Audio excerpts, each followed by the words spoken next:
Oke. Oke teman-teman, selamat malam, selamat pagi, selamat siang, selamat semuanya. Halo, balik lagi bersama kita. Nih bang, emang ini podcast sih bang? Iya. Oh iya, gue sampai lupa program sendiri.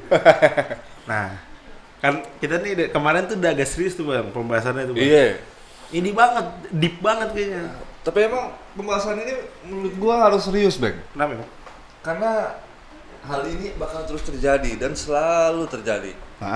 Dan bahkan gua sendiri yang ngomong ya, gua sendiri yang membahas kadang-kadang masih kesulitan membedakan garis tipisnya gitu loh.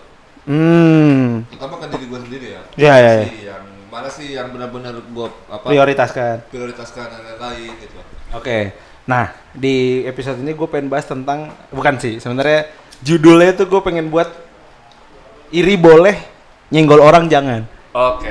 Nah, gue pengen nge-highlight ini. Kan kita udah bahas tipis-tipis tuh sebelumnya tuh.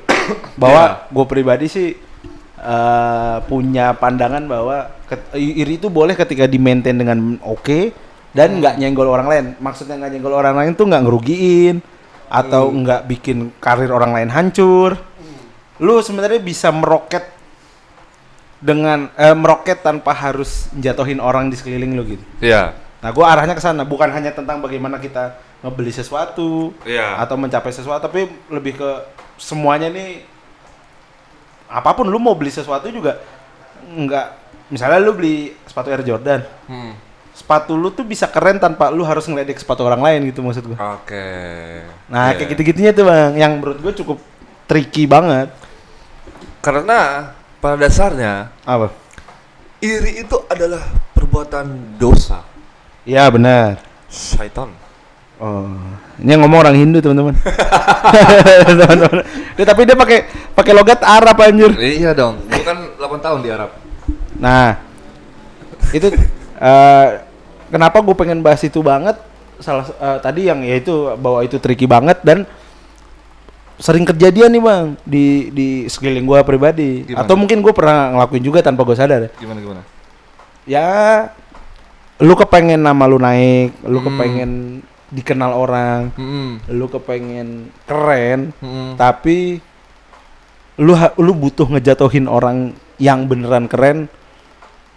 Ini beneran keren nih sebenarnya, tapi lu jatuhin supaya lu keren. Nah itu salah satu keresahan gue karena menurut gue itu nggak benar. Iya, Lu tuh sebenarnya bisa itu gua ngulang-ngulang kata-kata itu, tapi itu yang selalu ada di kepala gua. Lu tuh bisa meroket tanpa harus jatuhin orang lain. Bagaimana caranya? Nah, gimana caranya? Banyak hal, tapi salah satu yang gua yakini adalah orang keren tuh atau orang hebat atau orang baik itu selalu menjadi baik, menjadi keren, dilihat baik, dilihat keren, dilihat gokil, bukan karena lu ngejatuhin orang. Ketika lu memang gokil, lu akan dianggap gokil gitu maksud gua. Iya. Tanpa lu harus mengintervensi kiri kanan atas bawah. Lu kalau lu keren ya keren aja. Dan nggak apa-apa kok ada orang keren lebih dari satu. Seolah keren tuh harus lu doang gitu. Iya. Nah, latar belakangnya yang menurut gue menarik adalah gue pernah, yang kita cerita di volume-volume sebelumnya tentang psikolog. Iya. Gue tuh pernah konsultasi bahwa ternyata bukan kepengen keren sendiri bahasanya. Bisa dibilang kepengen keren sendiri tuh selalu ada latar belakang di baliknya. Kayak misalnya lu zaman kecil tuh dianggap dulunya dianggap disepelein terus sama orang tua, sama lingkungan, sama apa, atau misalnya dari zaman kecil lu nggak pernah dapat pujian, terus lu mencari ketika lu dewasa, lu mencarinya dengan sangat-sangat membabi buta. Nah, dari sudut pandang lu deh tentang bagaimana iri itu boleh sebenarnya. Oke. Gue pernah ditanya satu pertanyaan sih sama teman. Dia nanya gini, Bang, menurut lu iri itu apakah tanda kalau seorang itu nggak mampu Nah, atau itu dasarnya ada hal lain di belakangnya itu. Nah, disitu gue mikir, gue kan punya juga rasa iri ya dalam beberapa hal tertentu ya. Oke. Situasi tertentu lah. Menurut gue iri itu berdasarkan bukan karena dia nggak mampu, Tapi ada faktor macam-macam lain yang mempengaruhi kenapa dia nggak mampu. berarti nggak mampu dong. Bisa mampu. Sebenarnya bisa, tapi nggak bisa karena beberapa faktor. Oke. Misalnya kita kan sering terjadi, aku pernah menyimpulkan gini, bukan menyimpulkan sih, pernah mempunyai pikiran gini. Dosa yang paling besar terdapat dalam Hidup. kelompok minoritas adalah rasa iri. Kenapa?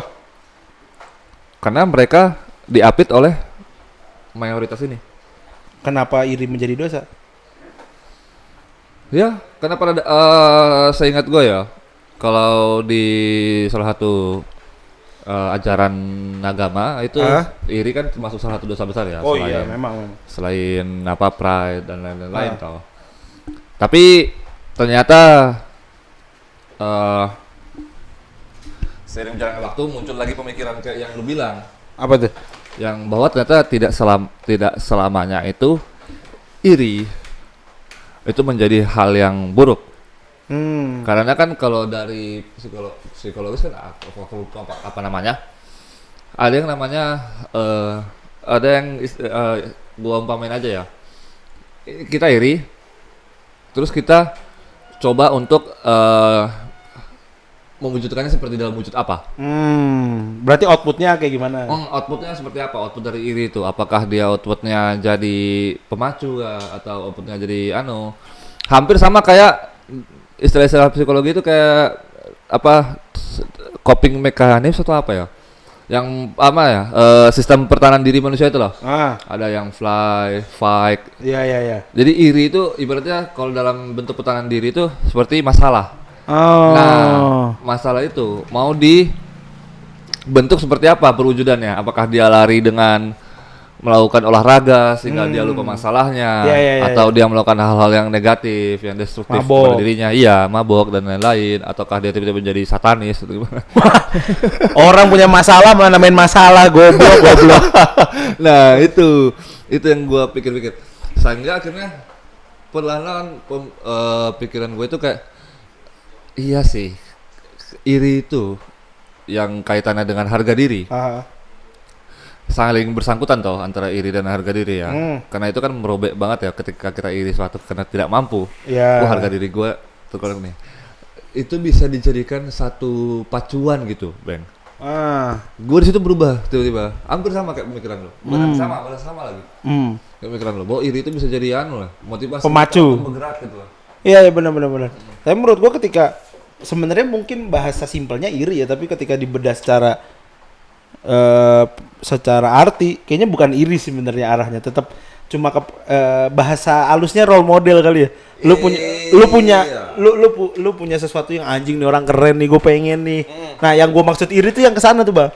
Oke. Yang gue maksud iri tuh gitu. Ini orang keren, gue harus ada di titik itu. Gue tuh sampai bukan punya ya, tapi salah satu cita-cita gue tuh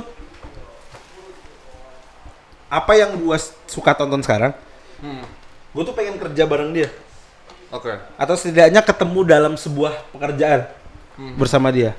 Ya contohnya gue magang kemarin, itu salah satu menurut gue pencapaian gue, karena yang tadinya gue tonton gue udah jadi ikut produksi sekarang. Nah itu salah satu iri dalam tanda kutip yang gue lihat. Tapi menurut gue ketika irinya membabi buta juga lu tolol sih. Dalam bentuk apapun, mau ngejatuhin orang, mau secara verbal, atau misalnya lu pernah dengar gak sih orang mau nerebutin jabatan terus calon lawannya dituduh nyolong. Black campaign ya? Wah itu tai sih. Lu sesange itu apa atau serendah itu untuk dan Itu bukan hanya terjadi politik kan, di lingkup pertemanan pun Nah iya, itu terjadi banget. jelas nganggep rendah. Nah gue sebenarnya suka sama statement lu lah yang lu bilang, walaupun mungkin juga lu baca ya, tapi tentang orang tuh ngerasa semata kaki tapi ngerasanya udah tenggelam. Ya, itu dari guru gua sih. Dari guru lu kan? Dari guru gua. Nah itu menurut gue statement yang nyelkit banget. Iya. Itu kan salah satu pemacu orang rendahin orang lain sebenarnya. Iya benar. Ketika lu ngerasa jago, lu tidak menganggap orang lain bisa. Atau setidaknya gini deh, anggaplah temen lu atau partner lu nggak bisa. Terus lu nggak mau ngajarin tuh menurut gua angkuh. Oke. Tapi kan ada posisi di mana kita pengen ngajarin supaya kita dilihat gitu loh. Iya. Ada nggak posisi? Tapi menurut itu baik nggak? Nggak apa-apa. Selama itu bermanfaat ya kan? Gini. Gimana? Selagi sebenarnya tujuannya kan agak cringe ketika lu ngomong bahwa gue pengen dilihat nih. Itu kan cringe. Iya. Menurut gue pribadi. Tapi selagi itu tidak mempengaruhi prosesnya nggak apa-apa. Iya. Soalnya kan kadang ada gue bertemu teman-teman yang bukan dia kadang gue liat nih ada teman gue yang punya anjir ini dia bisa ngajarin. Maksudnya dia punya skill, dia punya orang. dia punya skill seperti itu dan dia bisa ngajarin. Cuman dia kadang punya statement kayak, aduh, biar orang lain aja yang ngajarin. Iya. Aku nggak mau gitu loh, nggak mau ngajarin. Apa mungkin gue melihat itu karena berdasarkan ada beberapa orang yang dia langsung bukan langsung sih, yang udah ngajarin gitu loh, yang udah sharing ke mereka gitu loh. Sharing skill ke mereka gitu loh. Jadi dia menyetopkan dirinya. Itu menurut lu gimana tuh? Tapi kalau kayak gitu sulitnya tuh baliknya karena ke personal ya bang ya. Iya. Kadang ada orang yang nggak pengen di highlight tuh. Iya sih, iya benar. Iya. Ada yang pengen di highlight tuh. Tapi gua tuh berangkat dari orang yang pengen di highlight dulunya. Makin kesini akhirnya itunya mudar. Iya. Itunya mudar lebih ke gimana caranya gue bisa bukain jalan ya. Iya. Tapi udah sampai situ doang. Dulu tuh gimana caranya bisa bukain jalan agar orang tuh ngelihat bahwa ini jalan bukan hasilnya Kombang nih. Oh. Dulu tuh sempet ada di titik itu. Gua kenapa kok ih lu kok nggak malu sih ngomong kayak gitu, apalagi khalayak luas apa segala macam. Gue sih percaya cuma satu hal, orang oke, baik tuh terlalu inilah. Orang yang lu anggap oke itu berangkat dari orang yang pasti mentok di salah satu masalah. Iya. Dan lu nggak bisa munafik sama itu. Lu nggak bisa terus menjaga kesempurnaan yang lu anggap sempurna itu terus dengan gue lahir udah keren gini gitu kan, nggak bisa juga. Gue tidak menganggap diri gue keren, tapi gue sih menganggap pencapaian diri gue sampai sekarang itu hebat. Berharga buat gue ya. pribadi. Tapi gue tidak punya kepedean. Gue tidak punya, bukan kepedean ya. Gue nggak merasa itu penting untuk ngejelasin bahwa apa yang gue capai hebat. Iya. Karena gue tuh sudah terpuaskan dengan dopamin di kepala gue tuh. Bahwa gue udah selesai sebenarnya. Lu mau nganggap lu keren, gue keren apa enggak ya urusan lu. Yang penting gue sudah menganggap gue keren. Gue udah approval pada diri gue sendiri kalau itu keren. Iya. Nah itu misalnya. Makanya gue agak fuck sama orang-orang yang ada di luar tentang bagaimana penilaian ke gue, karena gue tahu gue siapa. Iya.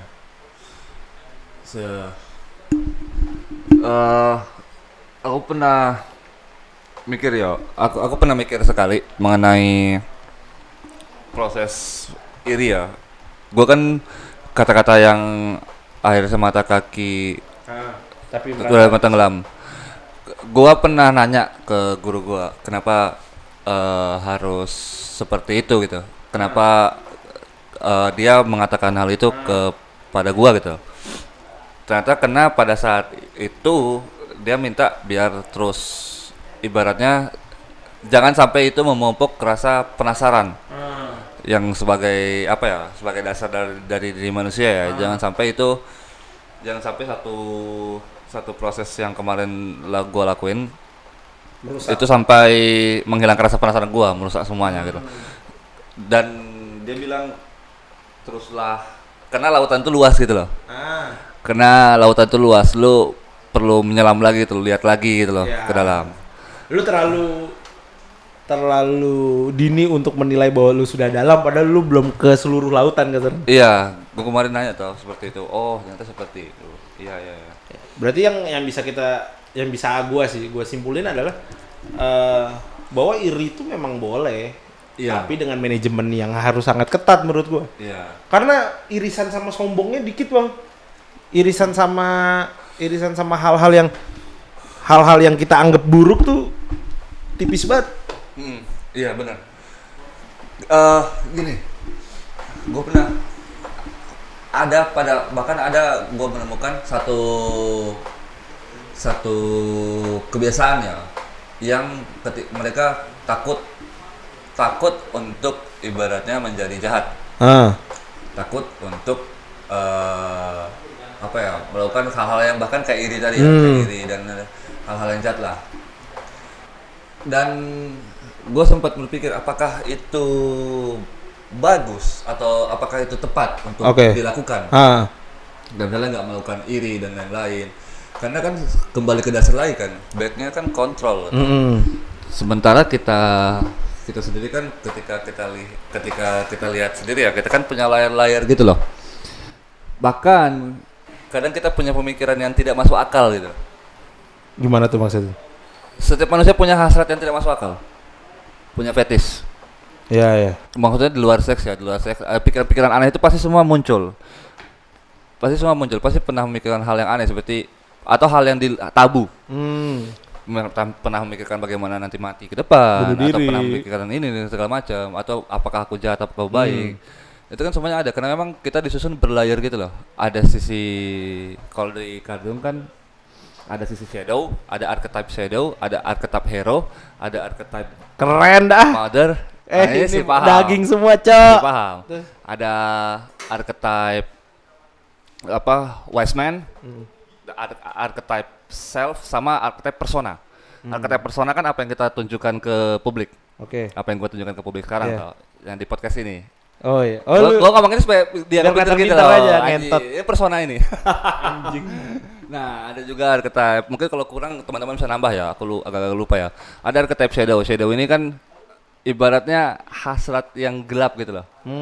Kalau kita jengkel nih, kayak iri itu kalau gue lihat atau gue lihat di diri gue ya, itu kayaknya dari archetype shadow. Rasa iri itu dari archetype shadow. Karena kadang kayak tadi lu cerita ya, wah gue harus bisa pencapaian ini. Itu berada di dalam diri. Shadow. Nah, hero adalah archetype yang dimana kita pengen seolah-olah pengen menjadi pahlawan. Tapi itu ini nggak pahlawan merupakan penyakit nggak? Semuanya itu dibungkus dalam archetype self. Self yang memberikan kontrol kepada archetype lain untuk yang mana muncul, yang mana ini. Dan memang ternyata ini kontrolernya nih. Iya, gue sempat bingung, Bang. Jujur ya, gue pun sempat bingung. Aduh, gue takut iri. Nanti kalau ada perasaan marah, gue bakal toksik nih. Kalau ada perasaan dendam, kalau ada perasaan dendam, gue bakal jahat nih. Jahat gak ya gue gini? Terlalu. Gue sempat begitu, Bang. Terlalu apa ya? Terlalu mikirin orang. Iya, terlalu mikirin orang dan terlalu khawatir dengan apa yang gue lakuin. Iya. Sampai akhirnya gue ngelihat, ternyata back lagi ke paling dasar, kontrol. Shadow pun bisa bagus. Bisa bukan bagus sih, bisa bertindak positif ketika dikontrol gitu loh. Gue juga pernah menemukan, Bang, komik.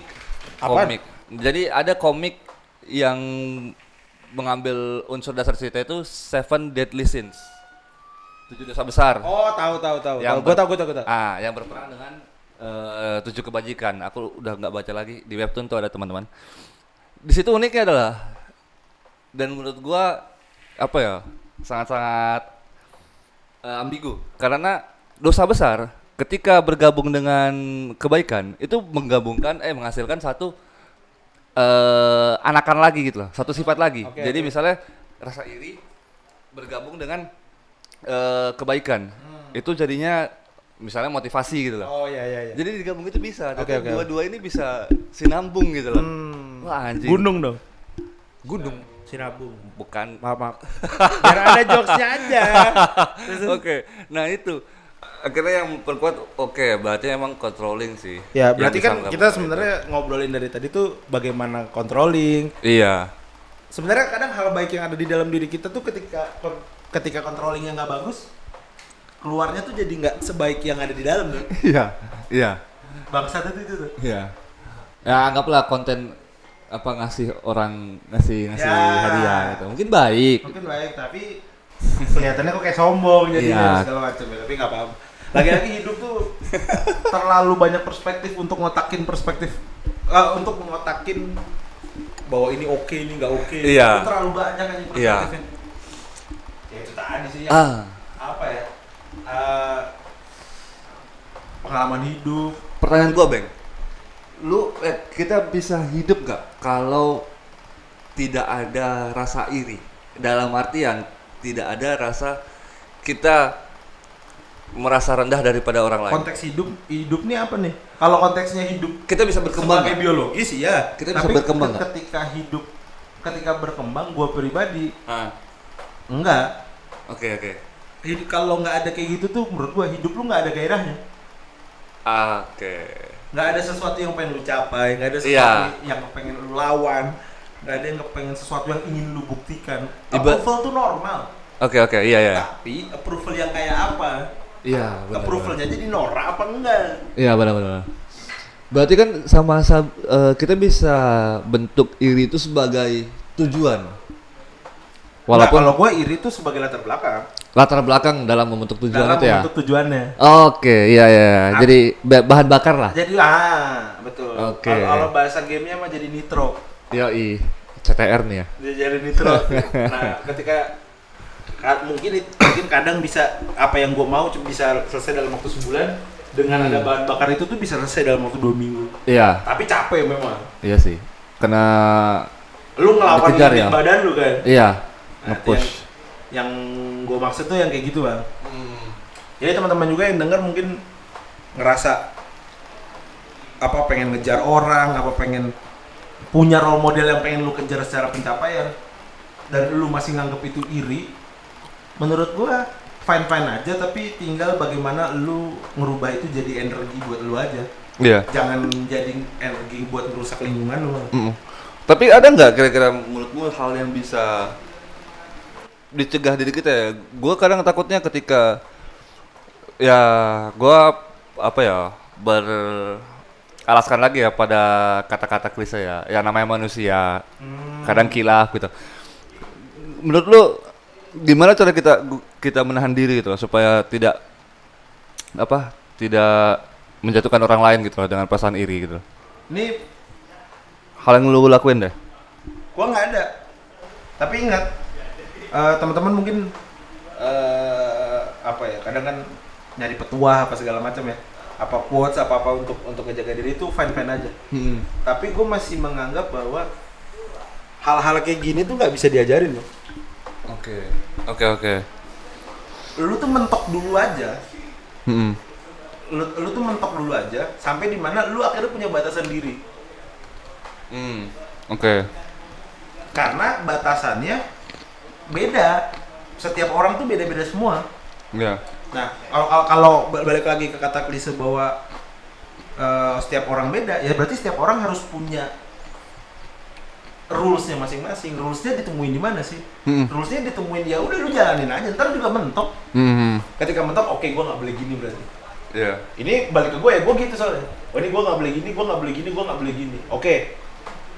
Ketika gue ngambil poinnya dari sana, lu lebih ini jadinya lebih apa tuh bahasanya? Lu jadi lebih teraplikasikan apa yang lu susun. Lebih masuk pelajarannya. Iya, karena trial and error dulu baru lu dapat poinnya. Kalau lu dapat dari orang lain, lu dapat poinnya dulu baru trial and error. Iya. Approval bahwa ini bener apa enggak sih? Iya. Tapi ketika lu trial and error dulu, ya ini pasti udah.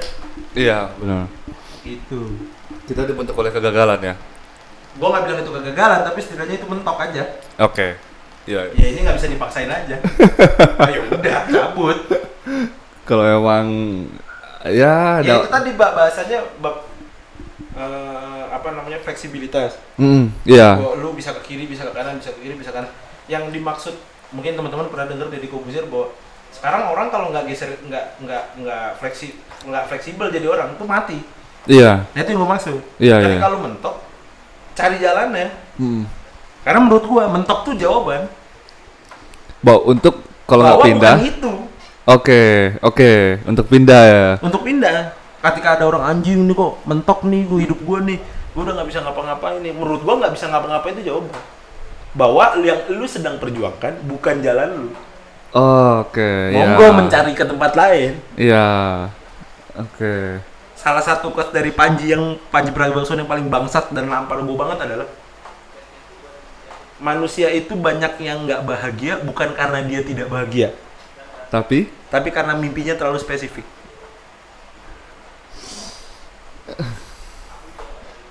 Oke. Ya. Karena mimpinya terlalu spesifik. Kalau gua nggak jadi pemain bola, gua nggak bahagia. Padahal mungkin lu di basket bisa jadi superstar. Dan ketika lu jadi superstar di basket, lu nggak nganggep kalau itu kebahagiaan. Iya. Ada salah satu perumpamaan yang dia ngomong adalah ada satu ikan ketemu ikan lainnya di laut. Terus si ikan yang lagi kebingungan ini, ada satu ikan yang kebingungan terus ketemu terus ditanya sama ikan yang satunya, lu ngapain kok bingung? Gua lagi nyari laut katanya. Lah ini laut katanya. Terus katanya dia, enggak ini tuh air. Gua tuh nyari laut. Padahal dia lagi di laut. Itu gimana tuh? Dia tuh sedang ada di tempat yang dia cari sebenarnya. Tapi dia tidak sadar ada di posisi itu. Oh iya. Karena dia terlalu spesifik pengennya. Oke, iya. Padahal dia di laut. Tapi dia nyari laut. Apa nggak sedih orang ini? Yang dia harusnya bisa bahagia dan happy nggak bisa. Karena kepalanya sendiri. Iya.